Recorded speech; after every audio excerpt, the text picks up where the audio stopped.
a Deus por isso também. Há muitos anos atrás eu ouvi uma frase de um amigo meu que disse assim: ninguém mexe com uma pessoa do que outra pessoa, ou nada mexe mais com alguém do que um outro alguém.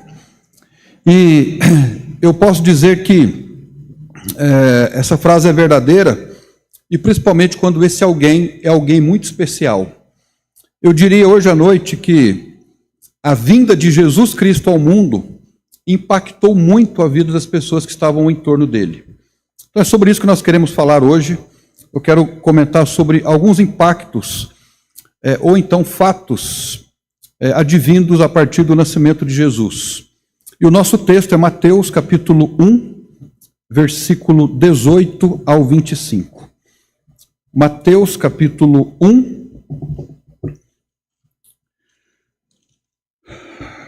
versículo 18 ao 25. Eu pretendia hoje pregar um sermão que estivesse voltado para a questão do Natal, da vinda de Jesus, porque é o momento que as pessoas estão sensibilizadas, ou pelo menos esperamos que estejam mais voltadas para questões espirituais. E aí eu fui para Lucas, eu fui para João, durante um bom tempo, tentando entender, interpretar, delinear, dividir o texto de João capítulo 1, e por fim, esse foi o texto que eu acredito que Deus me deu para compartilhar com os irmãos hoje, falando sobre fatos relacionados ao nascimento de Jesus, pensando sobre o impacto que causou a vinda dele na vida de outras pessoas. Então, nosso texto é Mateus capítulo 1, verso 18 ao 25. Diz assim então o texto da palavra do Senhor: Ora, o nascimento de Jesus Cristo foi assim, que estando Maria, sua mãe, desposada com José, a palavra desposada aqui quer dizer noiva, era alguém que já estava prometida, já havia um contrato de casamento, mas ainda não havia acontecido as núpcias. Então Maria provavelmente tinha mais ou menos 14 anos de idade, essa era a idade que as moças judias eram preparadas para o casamento, e ela estava desposada com José, ou seja, estava noiva com José. Antes de se ajuntarem, achou-se ter concebido pelo Espírito Santo. Então José, seu marido, sendo justo e não queria infamar, intentou deixá-la secretamente. E pensando ele nisto, eis que em sonho lhe apareceu um anjo do Senhor, dizendo: José, filho de Davi, não temas. Se o anjo disse para ele não temer, é porque ele estava com medo. Não temas receber a Maria, tua mulher, porque o que nela está gerado é do Espírito Santo. E dará à luz um filho, e chamarás o seu nome Jesus, porque ele salvará o seu povo dos seus pecados. E tudo isto aconteceu para que se cumprisse o que foi dito da parte do Senhor pelo profeta, dizendo: Eis que a virgem conceberá e dará à luz um filho, e chamarão o seu nome Emanuel, que traduzido é Deus conosco. E José, despertando do sono, fez o que o anjo do Senhor lhe ordenara, e recebeu a sua mulher. E não a conheceu, veja, e não a conheceu até que deu à luz seu filho, o primogênito, e pôs-lhe por nome Jesus. Vamos orar então, e eu espero que a palavra do Senhor possa falar aos nossos corações. Senhor nosso Deus e nosso Pai, obrigado pelos hinos que nós cantamos, eles nos fazem lembrar sobre a vinda do Senhor Jesus Cristo a este mundo, e qual o impacto que o Senhor causou no mundo enquanto esteve aqui. Mas agora, o Senhor está à direita do Pai, do Deus Pai, agindo como nosso mediador, como nosso intercessor, como nosso advogado. O Senhor está aí nos céus. Mas existem inúmeras promessas que nos falam sobre o dia que o Senhor virá no mundo. Virá consumar a obra que iniciou. E nós queremos dizer ao Senhor que estamos aqui neste mundo caído, neste mundo caótico, com o coração cheio de esperança. Nós não vemos a hora de vermos o Senhor, de nos encontrarmos com o Senhor. Essa é para nós uma promessa que nós guardamos no nosso coração, na expectativa de que a qualquer momento nós podemos ver essas promessas cumpridas. Então nós agradecemos ao Senhor por sermos o povo do Senhor, o povo da esperança, o povo da alegria, o povo da bem-aventurança, o povo de Deus. Nós não somos o melhor povo, mas conhecemos um Deus todo-poderoso, que nos ama e que colocou dentro de nós a vida eterna, que é o Senhor Jesus. Pois é no nome dele que nós oramos. Amém. Ok? Nesses dias, irmãos, no mês de dezembro, muito se fala sobre o Natal, sobre a vinda de Jesus. Eu sei que a maioria dos irmãos passarão em família, comemorando. Cada família tem as suas especificidades, né? Mas é também um momento às vezes, de confusão, né? Não faz muito tempo nós ouvimos de uma confusão proposta exatamente por conta das festas, né? Porque alguém que deveria estar no Natal com alguém, não estará mais com aquele alguém, irá para outro alguém, e aí causou ali um transtorno. Então nós somos seres humanos caídos e nós estamos sujeitos a tudo isso. Agora, a maioria das pessoas, quando comemoram o Natal, quando falam de Jesus, não o conhecem e, portanto, não falam com propriedade sobre ele. Imagine, por exemplo, uma pessoa que não recebeu Jesus Cristo como Salvador no seu coração, na sua vida. Jesus para ela não faz o sentido que faz para aquele que o tem como Salvador, que tem procurado caminhar com ele, que tem procurado conhecê-lo. Então nós podemos dizer que, apesar de imperfeitos, apesar de pecadores que somos, nós somos as pessoas certas para falarmos de Jesus nesses dias. Por quê?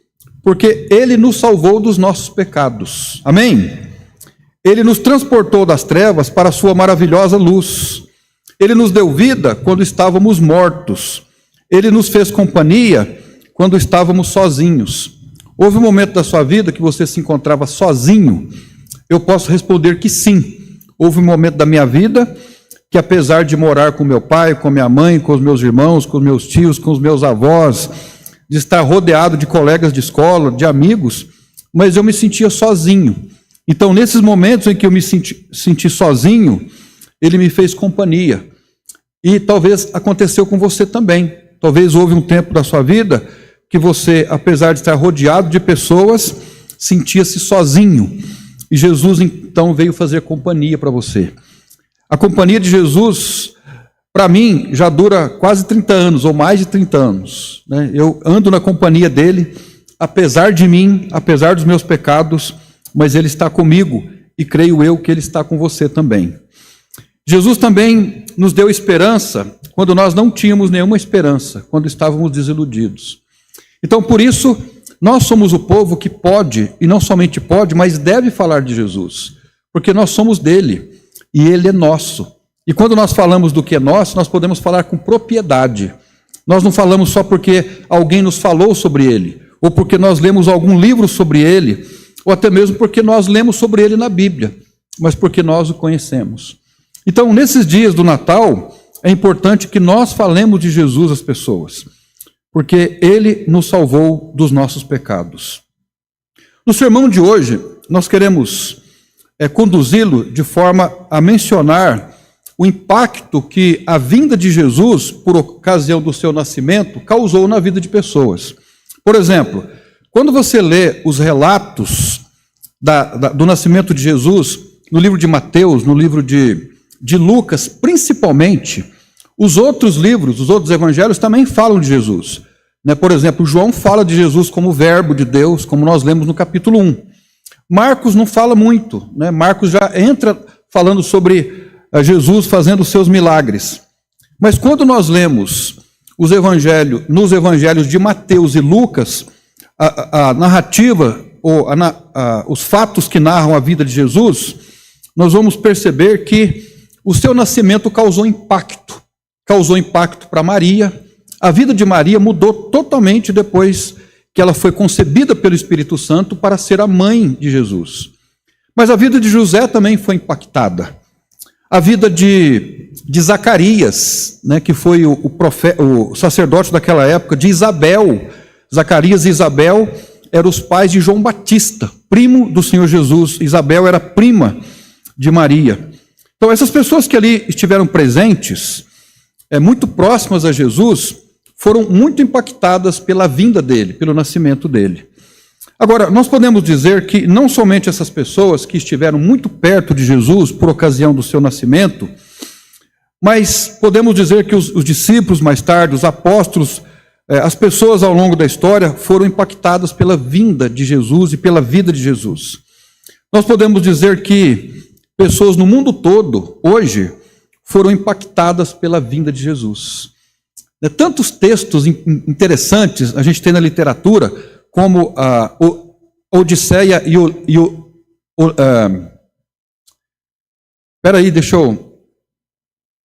Odisseia e Ilíada de Homero, né, que são textos clássicos da literatura mundial, os textos de Shakespeare, né, que são clássicos, e até os escritos dos filósofos da mitologia antiga, na Grécia, são textos hoje muito ricos, muito explorados, mas esses textos não transformaram a vida de ninguém. Ninguém teve a vida transformada por causa deles, né? Mas nós tivemos as nossas vidas transformadas a partir do momento em que lemos sobre a vinda do Senhor Jesus Cristo. Agora, o livro de Mateus, ele revela Jesus Cristo, tanto Mateus como Lucas, de uma forma muito especial, e mais precisamente Mateus, dando ênfase que Jesus não veio ao mundo pelas vias normais. Lendo então a genealogia de Lucas, no capítulo 3, e de Mateus, no capítulo 1, nós lemos que Jesus não teve genealogia, num certo sentido. O seu nascimento foi totalmente diferente. Ele não nasceu pelas vias normais, ele não nasceu da carne e do sangue, mas ele foi concebido pelo Espírito Santo de Deus no ventre de uma pecadora. Porque Maria era uma pecadora, foi uma pecadora como eu e você. Não há no mundo nenhuma pessoa que não cometeu pecado neste mundo, a não ser o Senhor Jesus Cristo. A sua concepção foi sobrenatural, o seu nascimento foi virginal. Como homem, Jesus Cristo não teve um pai, e como Deus, ele não teve uma mãe. A doutrina do nascimento virginal de Jesus Cristo é um dos pilares do cristianismo, é um dos pilares da cristandade. É uma doutrina que não pode ser removida sob hipótese alguma, porque ela está estampada na Bíblia. Então veja, irmãos, esse é um dado importante. Nós, os fundamentalistas, nós cremos na doutrina do nascimento virginal do Senhor Jesus Cristo. E o que significa isso? Significa dizer que Jesus Cristo nasceu no ventre de uma mulher virgem, que nunca havia conhecido homem. Nós podemos dizer que a doutrina do nascimento virginal de Jesus é importante por 3 motivos. Primeiro, porque ressalta a singularidade do Senhor Jesus Cristo. Não há nenhum ser humano igual a ele. Amém? Não há nenhum ser humano igual ao nosso Senhor Jesus Cristo. Nenhum. Ele difere de todos. Então, o nascimento virginal de Jesus é importante porque ressalta a singularidade de Jesus Cristo. Ele é único. Jesus Cristo, hoje, é o único que morreu e ressuscitou. Nós ainda morreremos e ressuscitaremos, mas ele é o único ser humano que morreu e ressuscitou de fato. Em segundo lugar, o nascimento virginal de Jesus permite que Jesus fosse totalmente humano no seu corpo, mas totalmente humano na sua natureza eterna e sem pecado. O nascimento virginal de Jesus também ressalta isso. Jesus tem um corpo físico, mas é totalmente Deus. Ele recebeu um corpo físico para poder morrer pelos seus pecados e pelos meus pecados. Em terceiro lugar, a doutrina do nascimento virginal é importante porque ele impediu a transmissão da natureza pecaminosa que passava de geração para geração. Então o pecado veio sendo trazido na história de geração em geração. Jesus nasceu por um outro viés, de uma outra forma. Então foi interrompida aquela concepção do pecado, e hoje, por causa de Jesus Cristo, nós podemos anular aquela natureza adâmica por crermos no segundo Adão, que é o Senhor Jesus Cristo. Então eu gostaria de fazer o levantamento ou pontuar quais seriam os fatos interessantes sobre o nascimento de Jesus que causou impacto na vida dessas pessoas. Então nós vamos falar sobre eles agora, e o primeiro deles está no versículo 18. No versículo 18 nós lemos assim: Ora, o nascimento de Jesus Cristo foi assim: estando Maria, sua mãe, desposada com José, antes de se ajuntarem, achou-se ter concebido pelo Espírito Santo. Então o primeiro ponto, o primeiro fato interessante é a concepção sobrenatural de Maria. A concepção sobrenatural de Maria. Como nós já falamos, 4 evangelhos mencionaram sobre a vinda de Jesus. Porém, Lucas e Mateus, eles escreveram mais e deram mais detalhes sobre a vinda de Jesus. Mateus trata do assunto na perspectiva de José. Então é interessante isso. Quando você for ler o texto, vai perceber que Mateus dá ênfase em José. Agora, Lucas, ele fala do nascimento de Jesus na perspectiva de Maria. Ele dá ênfase em Maria. Mateus descreve José como pai adotivo. Lucas fala de Maria como mãe de fato. Agora, tanto Mateus como Lucas afirmam que Jesus não teve um pai humano. Nós podemos dizer, então, que como ser humano, ele não teve um pai, e como Deus, ele não teve mãe. Por quê? Porque a concepção de Maria e o nascimento de Jesus foram sobrenaturais. Agora, na época de Jesus, e ainda nos dias de hoje, existem muitas invencionices a respeito do nascimento, da vinda de Jesus a este mundo. Há quem diga, por exemplo, essa é uma coisa que foi dita na história, mas não é totalmente incomum nós ouvirmos pessoas falando isso hoje. Há quem diga que Maria tinha um namorico com um soldado romano por nome Pantera, e ele teria sido, então, o pai biológico de Jesus. Se você nunca ouviu isso, pode ser que um dia ouça, né? Principalmente nos dias de hoje, em que há uma tentativa de descredibilizar a Bíblia. Agora, isso é uma invencionice, isso é uma heresia, e é uma afronta contra a palavra de Deus, é uma afronta contra o plano de Deus, tentando dizer que a vinda de Jesus a este mundo foi através de uma entrada comum, sendo que a vinda de Jesus a este mundo foi incomum, foi sobrenatural. Ela não foi natural, ela foi sobrenatural. Nós estamos falando de uma concepção sobrenatural de Maria. Naqueles dias, José estava desposado com Maria. Maria não era sua esposa, Maria era a sua noiva, como nós lemos aqui no texto.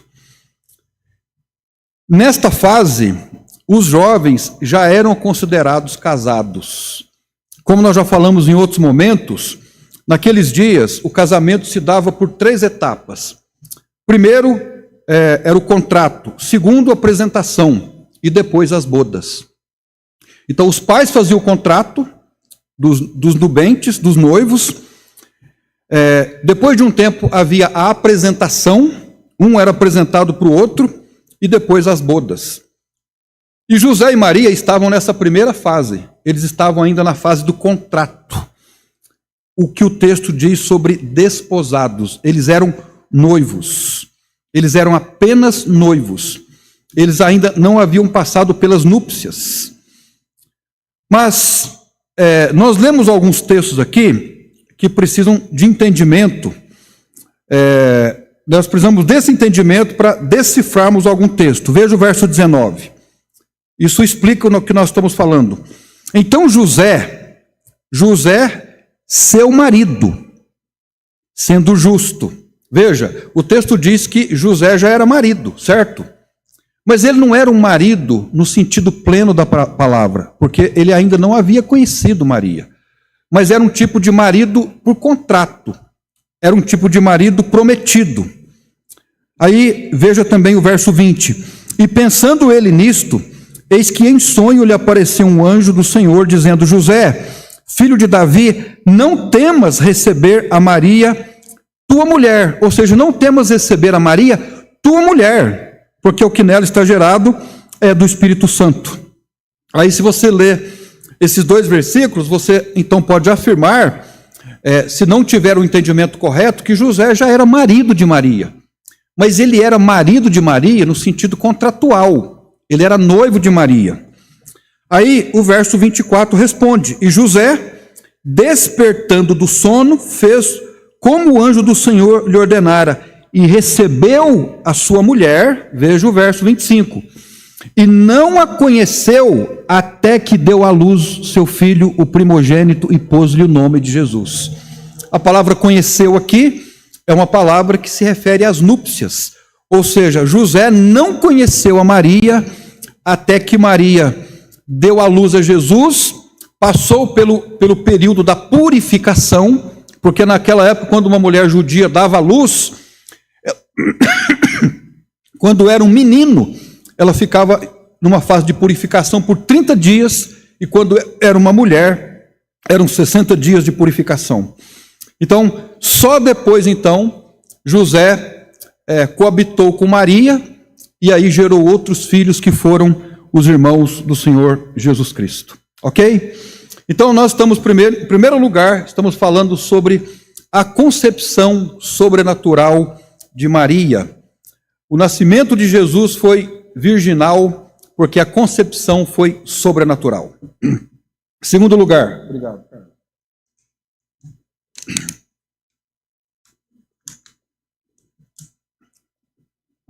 A fuga paternal de José. Veja o verso 19.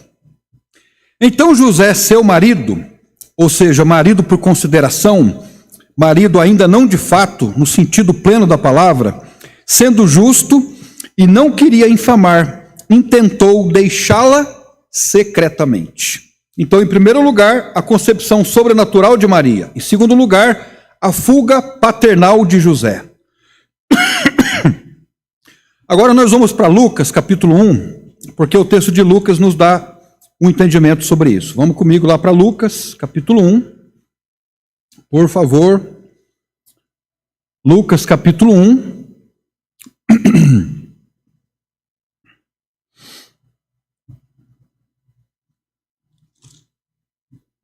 Estão comigo? Lucas, capítulo 1. Verso 28.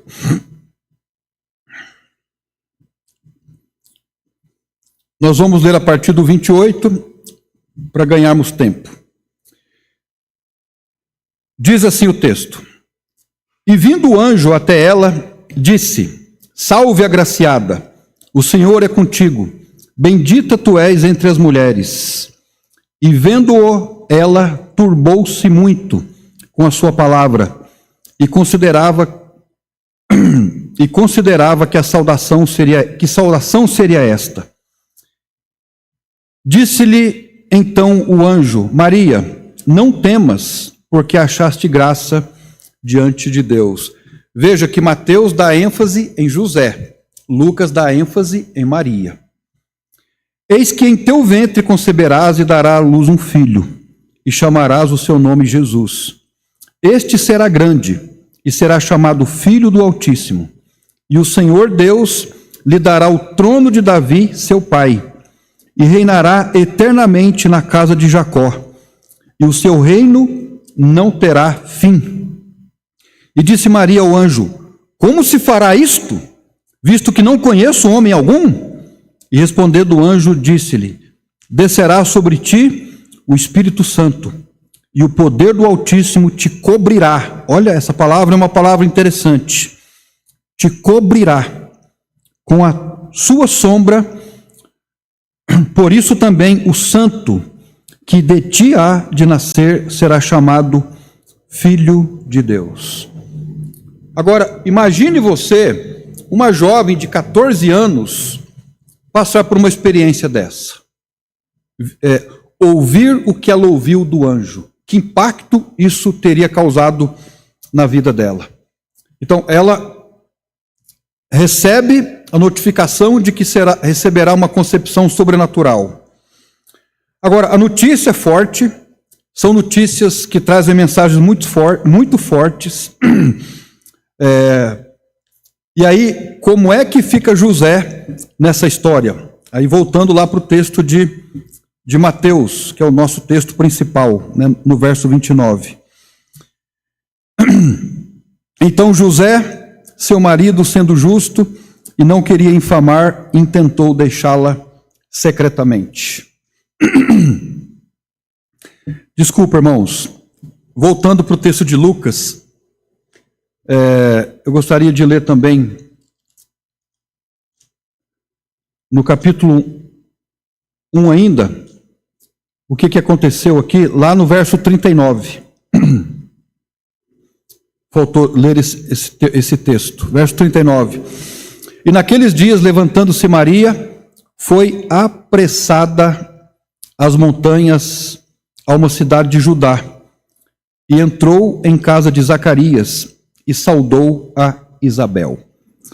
Então, aqui é o encontro de Maria e Isabel, aqui no verso 39. Então, vamos tentar aqui somar, entender a história. Maria recebe a notificação do anjo de que havia sido, conceberia do Espírito Santo. E aí, de repente, José percebe que Maria estava grávida. E ele sabia que ele não havia tido nenhuma aventura com ela. Agora, o que teria passado pela cabeça dele? Acredito que muitas coisas passaram pela cabeça dele. E aí, somando-se ainda o fato de que, quando Maria vai para a casa da sua prima, ela fica lá por 3 meses. Agora, imagine José estando na cidade dele, na cidade de Nazaré.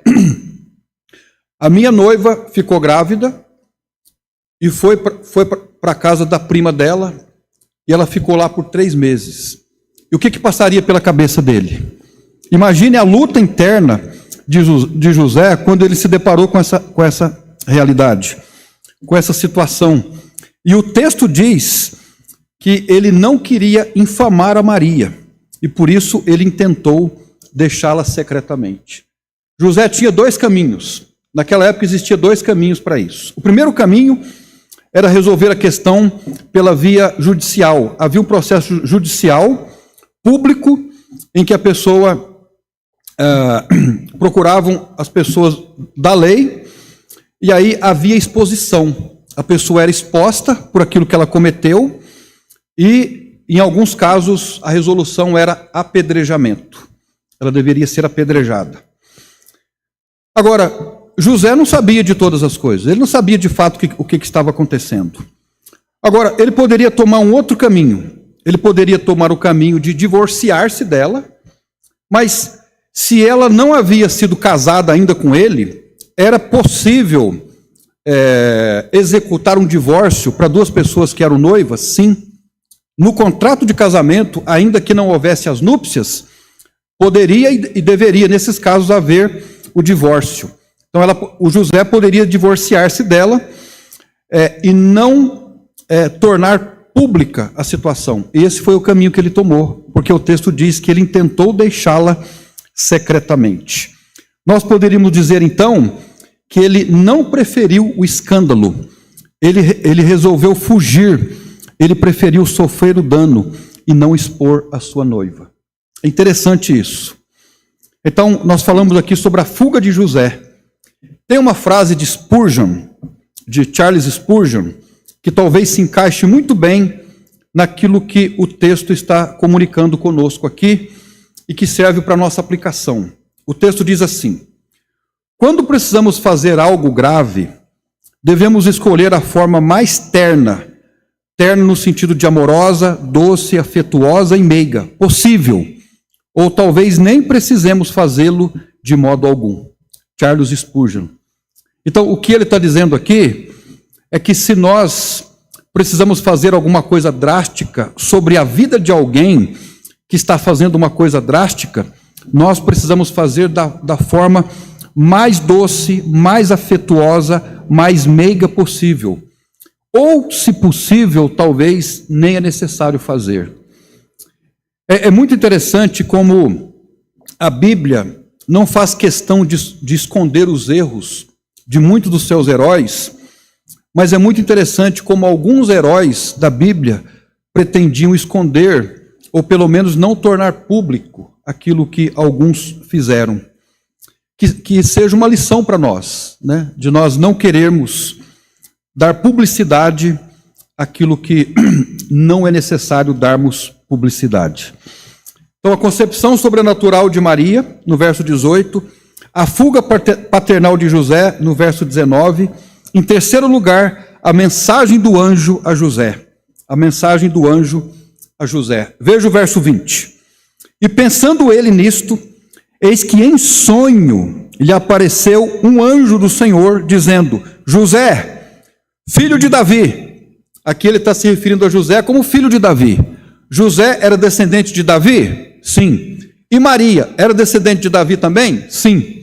Os dois descendiam de Davi. Ou seja, a profecia de que Jesus era o leão da tribo de Judá, descendente de Davi, ela se cumpriria de qualquer forma, porque ele era descendente dos dois, tanto do pai como também do filho. Não temas receber a Maria, tua mulher, porque o que nela está gerado é do Espírito Santo. Agora, olhe comigo no verso 20, essa palavra pensando. Veja, o verso 19 diz assim: não queria infamar, intentou deixá-la secretamente. E pensando ele nisto no quê? Eu não vou expô-la, eu não vou fazer uma exposição. E ele ficou ali pensando, atordoado. Procura se colocar no lugar de José por um instante. Como ficou a cabeça dele? O texto diz que ele ficou pensando. Os fatos não foram esclarecidos. Há uma coisa aqui esquisita. Ele ficou pensando, até que a vinda do anjo irrompeu aquele tormento no coração dele. José e Maria, eles eram descendentes do rei Davi. Pode-se dizer que eram judeus piedosos. Era de família tradicional em Israel. O tipo de pessoa que evitaria a qualquer custo burlar a lei de Moisés. Certamente, nenhum deles estavam dispostos à exposição e à vergonha. Eles queriam fazer aquilo que era certo. E até então, que José estava pensando, e agora Maria está grávida, não foi eu, quem teria sido? O tormento dele, ela fugiu, ela não está comigo, a gente não está conversando. Que situação! E uma mensagem do anjo, então, acalma o coração de José. Irmãos, você já viveu um momento de tormento, de dificuldade, e aí uma mensagem bíblica, não necessariamente de um anjo, acalma o seu coração, tranquiliza, porque a palavra traz refrigério, tranquilidade. Já enfrentou isso? Você está passando por uma dificuldade, e aí você lê lá um Salmo 46, um Salmo 91, um Salmo 23, ou seja lá qual for o Salmo, e aí você vai recompondo as suas esperanças, as suas energias, para continuar então a vida. Eu gostaria de fazer uma paráfrase a esse versículo 20, uma paráfrase. O que é uma paráfrase? É o texto dito em palavras diferentes, de uma forma que nós entendemos. Então vamos parafrasear. O anjo teria dito para José assim: José, fique tranquilo, acalme o coração. Maria não foi infiel a você. O que está acontecendo é uma manifestação da fidelidade de Deus. Não é a infidelidade dela, é a fidelidade de Deus. Deus está cumprindo as promessas antigas ditas ao povo de Israel. Irmãos, já parou para pensar que notícia estupenda? Algumas vezes na nossa vida, aquilo que nós achamos que é uma manifestação de infidelidade, e saindo do texto aqui, entre nós, nos nossos relacionamentos, na nossa vida, às vezes mas a despeito da infidelidade, a despeito dos pecados humanos, Deus sempre manifesta a fidelidade dele em tudo. Então essa é uma boa paráfrase do texto. José, calma, fica tranquilo. Ela não foi infiel a você. O que está acontecendo com você e ela é uma manifestação da fidelidade de Deus. Se você estivesse na cena, o que as aparências fariam você falar, né? Nós fazemos muito comentários pelas aparências, por aquilo que nós enxergamos na superfície. Imagine pessoas estando ao redor de José e de Maria. Maria foi para a casa de Isabel. Ela estava grávida. Quem será que foi? O José falou que não foi ele. Imagine. Imagine a cabeça de José. Imagine a cabeça de Maria. Falando para Isabel, Isabel, eu não deitei com ninguém. Mas aqui, ó, está aqui. Mas o anjo já tinha dito para ela.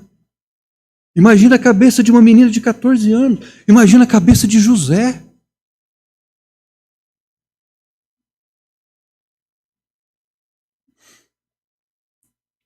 Nem sempre o que parece ser é. É por isso que a gente não pode fazer julgamentos uns dos outros. Porque a gente... Irmãos, nós nunca sabemos o que acontece na vida de alguém de fato.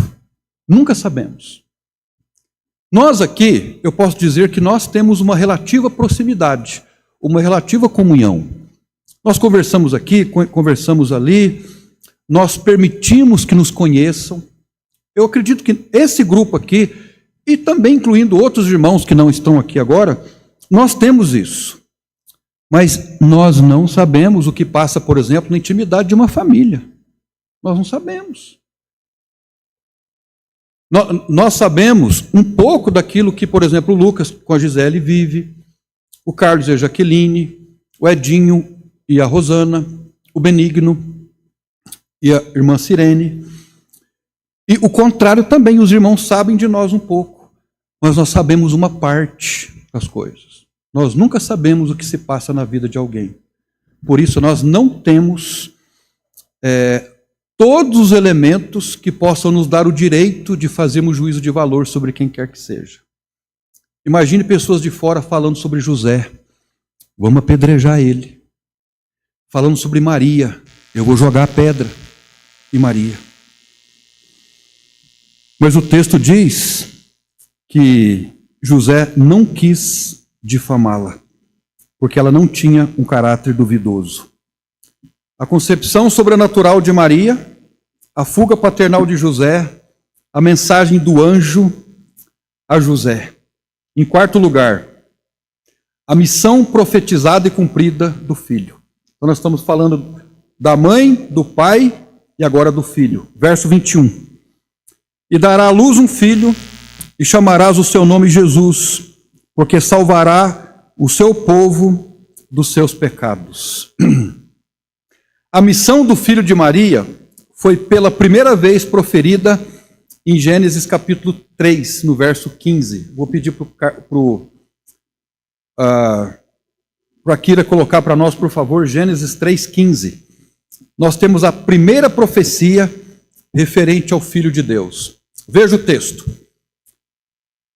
Aqui o Senhor se dirige à serpente. E porém, inimizade entre ti, entre você, serpente, entre tu, né, serpente, e a mulher. Entre a tua semente e a sua semente. Esta te ferirá a cabeça. Esta quem? Esta semente da mulher. E tu lhe ferirás o calcanhar. Então essa é a primeira profecia messiânica. É a primeira profecia que se refere ao Senhor Jesus Cristo. Então note aí, como nós falamos hoje no EBD, a mulher. E porém inimizade entre ti e a mulher, e não uma mulher. E depois lá no texto de Isaías 7,14, ele replica essa mesma ideia de que era uma mulher. E essa mulher é Maria. A missão da semente da mulher, do filho da mulher, era e foi ferir a cabeça da serpente, a cabeça de Satanás. A Bíblia nos garante que o Filho de Deus, o Senhor Jesus Cristo, veio para tirar o pecado do mundo. Aquele menino nasceu e recebeu o nome de Jesus por José, porque o pai tinha o direito de colocar o nome, mas o nome que foi dado pelo próprio Deus. E o seu nome foi Yeshua. O nome Yeshua é Jesus, Salvador, libertador, resgatador. A sua missão era salvar o seu povo, como nós lemos aqui. Aquele nascimento não foi uma vergonha para Maria, aquele nascimento não foi uma vergonha para José, aquele nascimento não foi uma vergonha para ninguém. Muito pelo contrário, aquele nascimento, ele ensejou o fato de que o Senhor Jesus Cristo veio ao mundo para tirar o pecado de todos, para tirar a vergonha de todos. Quando o homem caiu em pecado, quando Adão caiu em pecado, o que eles fizeram? Lembram? Quando eles caíram em pecado e o Senhor o procurou na viração do dia, e o que Adão falou para Deus? Ô Senhor, o Senhor já não me achou aqui? Ele sentiu vergonha de Deus. E por quê que ele sentiu vergonha? Porque ele estava nu. E o Senhor interpela: mas quem te disse que você estava nu? E o que ele fez então? Ele cobriu-se com folhas de figueira. Não foi? Ele cobriu a sua vergonha com folhas de figueira. O Senhor aceitou as folhas de figueira para cobrir a vergonha? Não. O que ele fez? Ele cobriu com pele de animal. E aí nós temos um outro protótipo do Evangelho. Um animal inocente morreu para cobrir a vergonha do homem. E agora Jesus Cristo vem para cobrir a vergonha do homem. Nós não podemos e não devemos mais nos envergonhar de Deus. Não por causa de nós, mas por causa do Senhor Jesus Cristo. No texto de Isaías 7,14, nós lemos assim: portanto, mesmo o Senhor vos dará um sinal, e eis que a virgem conceberá e dará à luz um filho, e chamará o seu nome Emanuel. Há no texto de Isaías 7,14 e Mateus aqui 22, no verso 23 precisamente, que diz assim: eis que a virgem conceberá e dará à luz um filho, e chamarão o seu nome Emanuel, que traduzido é Deus conosco. Essa palavra virgem aqui, nesse texto do verso 23, e também lá em Isaías 7,14, é a palavra almá, que se refere a uma mulher não casada, a uma mulher que nunca conheceu nenhum homem. Então, Jesus não apareceu na história por acaso. A sua vinda foi predita, ela foi anunciada há milhares de anos de antecedência. A sua vinda ao mundo não se deu no contexto de infidelidade de uma mulher, mas se deu no contexto da fidelidade de Deus. Agora pense comigo, irmãos, como o coração de José se acalmou quando ele se deparou com tudo isso. Ele talvez dissesse assim: ufa, agora eu entendi, né? Agora eu entendi que a mulher que eu intentei proteger e não expor, ela não será envergonhada. Eu, como marido, também não estou envergonhado, porque na verdade nós não fizemos absolutamente nada que pudesse ocasionar essa vergonha. Então ele sentiu-se tranquilizado por causa da palavra de Deus. Então é muito bom quando a palavra de Deus acalma o nosso coração, quando o Senhor cumpre sua missão na nossa vida, nos abrandando às vezes a agitação do coração. Concepção sobrenatural de Maria, a fuga paternal de José, a mensagem do anjo a José, a missão profetizada do filho e, por último, a superação do medo e qual a aplicação da mensagem para as nossas vidas. Agora, veja comigo, a vinda de Cristo no ventre de Maria trouxe temores e medos a muita gente. Hoje nós não temos tremores e medos. Mas, por exemplo, em Lucas 1,3, o sacerdote Zacarias sentiu medo. Maria, em Lucas 1,30, sentiu medo. José, em Mateus 1,18, sentiu medo. Os pastores, em Lucas 2,20, sentiram medo. Eles ficaram atemorizados com a vinda de Jesus. Muito embora fossem conhecedores das profecias do Velho Testamento, mas no momento em que as profecias estavam acontecendo, ou no momento em que a profecia estava acontecendo, eles se encheram de temor.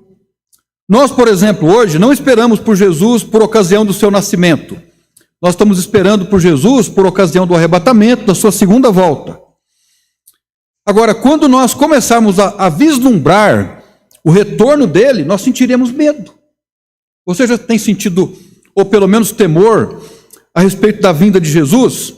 Talvez você já tenha ouvido algumas pessoas aí dizendo que o anticristo já está entre nós. O anticristo é o Beltrano, o anticristo é o fulano, porque ele está costurando alianças aqui, alianças ali, e portanto ele está entre nós. O mundo vive um momento de ebulição, nós estamos vivendo um momento incomum, sem precedentes na história. Será então que nós poderíamos dizer que o Senhor Jesus Cristo está voltando? Sim. Quando nós percebemos as profecias sendo cumpridas diante de nós, de maneira intensa, provavelmente nós sentiremos muito medo. Da mesma forma que Zacarias, que Maria, que José esperavam pela vinda do Messias, mas não esperavam que acontecesse com eles, que causasse tanto impacto com eles. Mas isso estava acontecendo em suas vidas. Agora, o que é que nós podemos aprender, principalmente com a vida de José, em tudo isso? Aqui, alguma aplicação da mensagem para nós. Em primeiro lugar, nós não devemos ter medo em momentos que a vida não nos dá muitas explicações. Você já viveu um momento assim? Que você se perguntaria, peraí, eu não estou entendendo o que está acontecendo. Não tem muita explicação. José tinha explicação de tudo que estava acontecendo com ele? No primeiro momento, não. Ele soube depois que o anjo apareceu para ele em sonho, esclareceu os fatos. Mas ele ficou ali meses a fio, com ponto de interrogação, atormentado, talvez não comendo direito, não bebendo direito, cheio de temor, de medo, deprimido, atordoado, porque naquele momento ele não descansava nos planos de Deus. Há momentos na vida que nós pensamos que tudo parece ter virado de cabeça para baixo, que não tem mais jeito. Agora, aquele momento na vida é uma etapa da nossa vida. A nossa vida é um todo. Ela é constituída de etapas. Aquele momento difícil, ele passa. Ele não dura para sempre. De acordo com o texto que nós lemos aqui no verso 20, e pensando ele nisto, se você procura fazer um exercício e pensando ele nisto, eu não vou difamar Maria, eu não vou expor Maria, onde que ela está, o que ela está fazendo, com quem ela está, ele pensando nisso, atordoado, não sabendo de todas as coisas. Mas aquele momento na vida de José passou. Depois da vinda do anjo, tudo foi dissipado.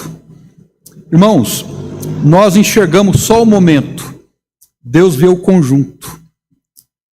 E às vezes na nossa vida, nós temos medo, porque a vida não nos dá muitas explicações. Você já viveu um momento assim? Você busca respostas e não tem respostas? Mas nesses momentos, de acordo com a Bíblia, com o exemplo de José, nós não devemos ter medo. Não devemos ter medo da infidelidade dos outros. José, por um momento, teve medo da infidelidade de Maria. E agora? O que a infidelidade de Maria vai provocar nela? Vai provocar em mim? O que as pessoas vão pensar de nós? Mas nós não precisamos ter medo da infidelidade das pessoas. Mesmo porque não há quase nada que nós possamos fazer por ela.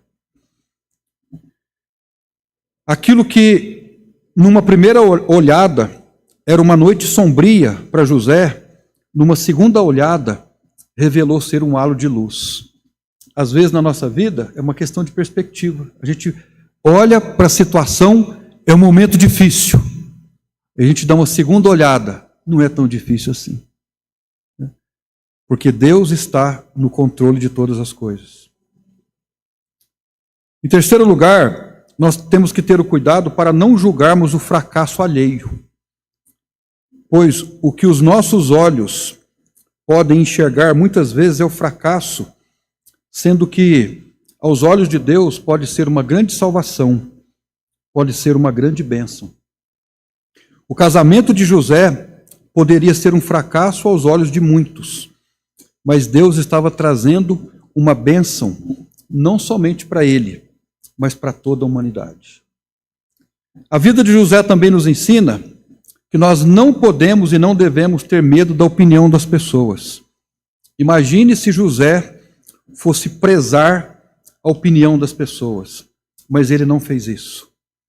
A vida de José também ensina que não devemos temer quando somos assolados pela angústia. Eu não tenho dúvida nenhuma de que José viveu um momento de angústia. Irmãos, existem momentos de angústia na nossa vida, com a permissão de Deus. Existem momentos. Mas quantas e quantas vezes os momentos de angústia são irrompidos pela visita, entre aspas, de um anjo, de uma mensagem de Deus, de um versículo bíblico, do encorajamento de um irmão nas nossas vidas. José teve medo e por isso o texto diz a ele: não temas, porque ele estava com medo, porque a sua mente não se desligou do problema, pelo contrário, a sua mente foi povoada pelo problema, porque Maria fugiu. Onde que Maria está? O verso 20 diz: e pensando ele nisto, aquilo tomou conta dele. Irmãos, nós não podemos permitir que os problemas nos controlem, povoem a nossa mente. Um outro texto diz que Maria silenciou. Maria ficou quietinha, não falou nada. O que aquela mulher está fazendo comigo? Imagine a mente dele. Sabe, irmãos, às vezes nós dormimos, queremos dormir, mas o sono não vem. Nós queremos descansar, mas o sono não vem para descansarmos. Nós queremos desligar, mas não desligamos. Mas nós temos que confiar em Deus. E por último, talvez seja uma das atitudes aqui de José mais interessantes, no verso 24. E José, despertando do sono, fez como o anjo do Senhor lhe ordenara, e recebeu sua mulher. Ele obedeceu à voz de Deus. Então, eu acredito que, embora tudo que o texto nos fala, essa é uma lição interessante de um texto que nos fala sobre o nascimento de Jesus. Obedecermos aquilo que Ele quer que nós obedeçamos na sua palavra. Porque nós não vamos errar quando obedecemos a palavra de Deus. Amém, irmãos? Então, que Deus abençoe a sua palavra aos nossos corações. E eu desejo aos irmãos boas festas nestes dias, boas confraternizações. Nós vamos orar, eu vou entregar os avisos, dizer para os irmãos o que acontecerá nos próximos dias. Senhor nosso Deus e nosso Pai, agradeço ao Senhor por este texto, como ele é extraordinário, rico, poderoso, transformador, acalentador, consolador, norteador para as nossas vidas. A maneira como o nascimento de Jesus neste mundo impactou as pessoas mais próximas. Maria, José, Zacarias, Isabel, mais tarde os discípulos, e a maneira como Jesus tem impactado as nossas vidas nos dias de hoje. Eu oro para que ele ainda impacte a vida de muitas pessoas que não o conhecem ainda como Salvador. Que essas pessoas se arrependam dos seus pecados e creiam no Evangelho de Jesus, para que sejam salvas. Nesses dias em que se comemora o Natal, que Jesus Cristo possa verdadeiramente nascer nos corações endurecidos, fazer naqueles corações morada, trazer luz, dissipar toda ignorância, toda incredulidade. Nós oramos nesse momento pelos nossos parentes, tantos parentes que amamos, pessoas próximas a nós, pessoas da nossa família celular, da família estendida, que não creu no Evangelho ainda. Nós oramos para que o Senhor nos dê uma boa palavra para nos dirigir a eles e levá-los então à salvação em Cristo. Faça isso por mim, faça isso por nós, pela sua graça, pelo seu grande amor para conosco. Que nós possamos entregar uma verdadeira mensagem de Natal ao mundo e às pessoas que não têm esperança. Nós oramos com gratidão no nome de Jesus. Amém. Muito obrigado aos irmãos que estão acompanhando pela internet.